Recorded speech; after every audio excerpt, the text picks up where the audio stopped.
The Officio Assassinorum failed to kill Horus. 8 assassins from 6 temples, and none of them got close. They killed Luke Sadire wearing Horus's cloak. Adike and the War Master retaliated by massacring the entire population of Dagonet. 7 different assassins sent after Sorcerer Ygethmor during the 13th Black Crusade. All dead, and the target lived. Attempts on Abaddon during that same crusade. Every single one failed. On Vrax, a Vindicar couldn't even neutralize Cardinal Astral Zafan, and an Eversor got torn apart by pulse carbine fire, only killing anything because of the tactical nuke strapped to his chest. But you know who the Officio Assassinorum killed without breaking a sweat? All 12 High Lords of Terra in 546 M32 same day, ordered by their own Grand Master.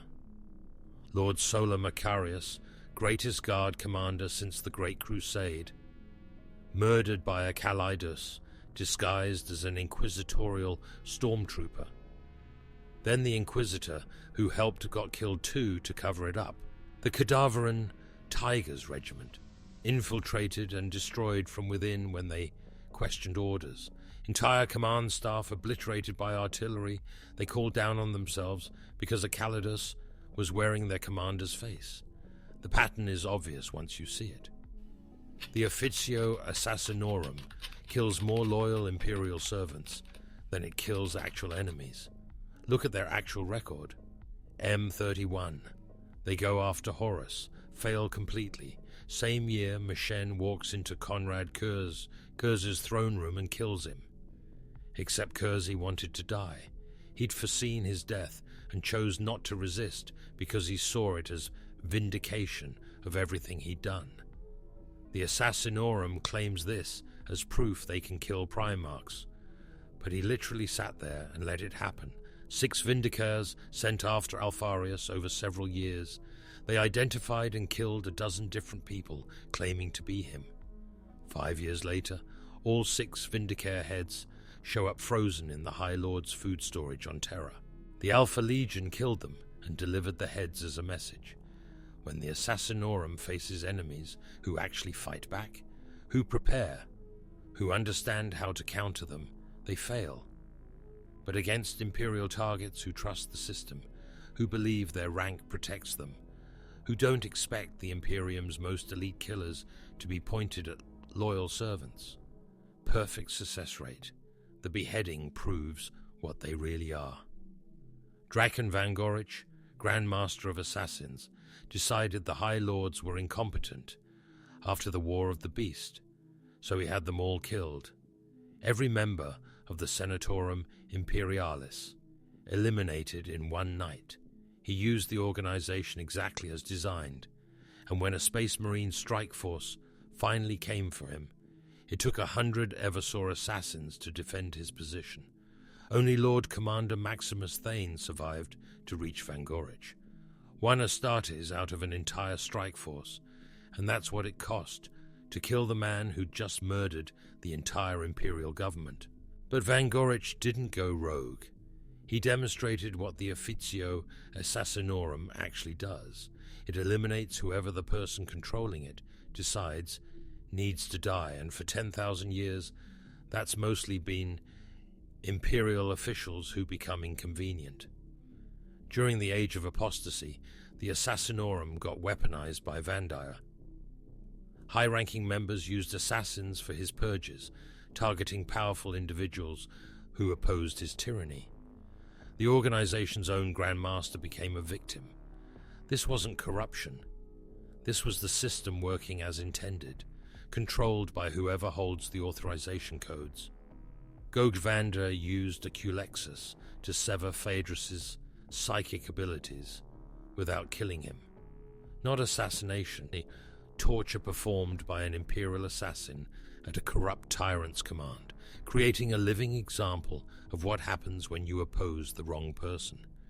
The assassins complied because they're trained to execute orders from recognized authority, regardless of whether that authority is just. What do you think the real body count looks like? How many Imperial officials has the Assassinorum killed versus how many actual enemies of mankind? Drop your thoughts in the comments because the numbers tell a dark story. Their motto gives it away. For those that defy the Imperium, only the Emperor can judge your crimes. Only in death can you receive the Emperor's judgment. Notice what it doesn't say. No mention of Xenos. Nothing about chaos. It says, those that defy the Imperium. The High Lords determine what counts as defiance, and the Grand Master of Assassins sits on that council. The people who decide Imperial policy control the people who kill anyone questioning that policy. That's not oversight. That's self-perpetuating power enforced through the threat of assassination. Look at how they're trained. Children taken from the Solar Progenium or feral worlds, 10 years of brutal conditioning at the School of Assassins on Terra. Most die. The survivors have zero contact with the outside world. They live in temples whose locations remain secret even from most Imperial authorities. They're psychologically conditioned to view assassination orders as absolute truth, no questions, no investigation of whether the target deserves death. They receive a name, a location, and kill that person with maximum efficiency. That's not how you train soldiers to fight enemies. That's how you create weapons that won't hesitate when ordered to kill Imperial governors. The Callidus Temple specializes in infiltration, using polymorphine to shapeshift and impersonate trusted advisors, family members, servants. This works exceptionally well against Imperial officials operating within bureaucratic structures, surrounded by subordinates they trust. It works poorly against Chaos warlords in the Eye of Terror or Orc war bosses who rule through strength. Their methods are optimized for infiltrating Imperial command structures, not enemy strongholds. When the Kadaveran Tigers rebelled, a Callidus infiltrated as their eyeless astropath, killed the commander, took his place, and issued contradictory orders until an artillery strike called down on their own position obliterated the command staff. The regiment was decimated within an hour and executed to a man, efficient, brutal, designed specifically to kill people who trust Imperial authority. Space Marines distrust assassins, the Emperor's own finest warriors, created by the man the Assassinorum supposedly serves, and they find assassination distasteful. They avoid contact with assassins whenever possible. Why? Because Astartes have seen assassins deployed against loyal Imperial servants, whose only crime was inconveniencing the High Lords. Some chapters have utilized Assassinorum services when absolutely necessary, but the distrust remains. Long string of coincidences have led some to blame the Assassinorum for catastrophes befalling certain chapters. The Firehawks fleet lost in the warp, the Crimson Fist Fortress Monastery destroyed by one of their own defensive missiles, Celestial Lions Apothecaries dying on Armageddon, Angels of Retribution ambushed on Atlantides.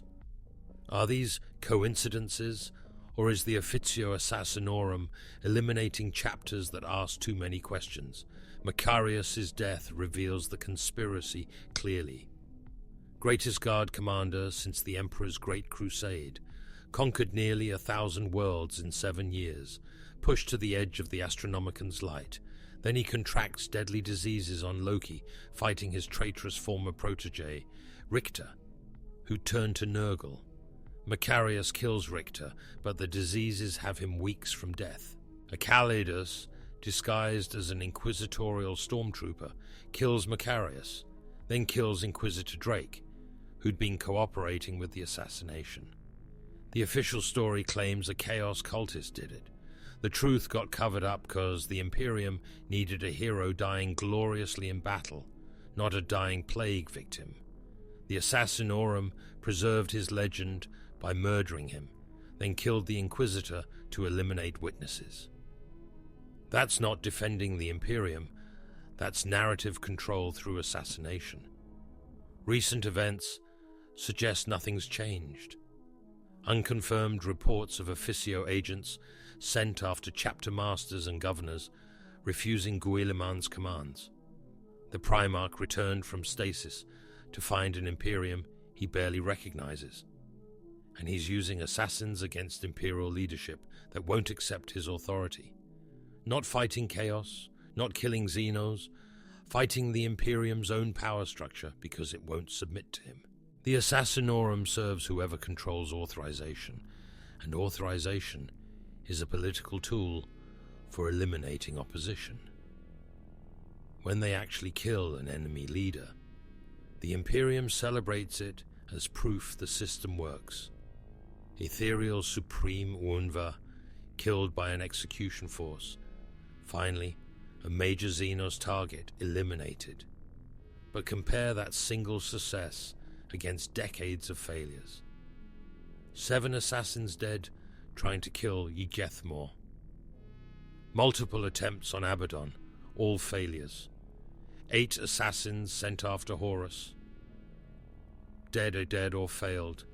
The execution force on Dagonet killed Luke Sediri, wearing Horus's cloak, not Horus himself. When the Assassinorum faces prepared enemies who understand they're being hunted, the legendary reputation crumbles. But governors who trust their position, cardinals who believe the Emperor protects them, commanders who don't expect the Imperium to turn its deadliest weapons on Loyalists, dead within hours of the order being signed. The organization maintains this fiction that assassins are deployed against traitors and enemies of mankind. The truth is simpler. The Officio Assassinorum exists to kill anyone the High Lords decree must die, and they've decreed far more loyal servants must die than actual enemies. It's internal control through terror. Every governor considering rebellion knows an assassin might already be their trusted advisor. Every cardinal preaching doctrines terror dislikes understands they could die at any moment. Every chapter master questioning the High Lord's wisdom recognizes their command structure could be infiltrated and destroyed. That fear keeps the Imperium functioning. Not loyalty, not faith. Fear that the Emperor's final sanction will be deployed if you step out of line. The Officio Assassinorum is the Imperium's most effective weapon, and the Imperium's own servants are its primary targets.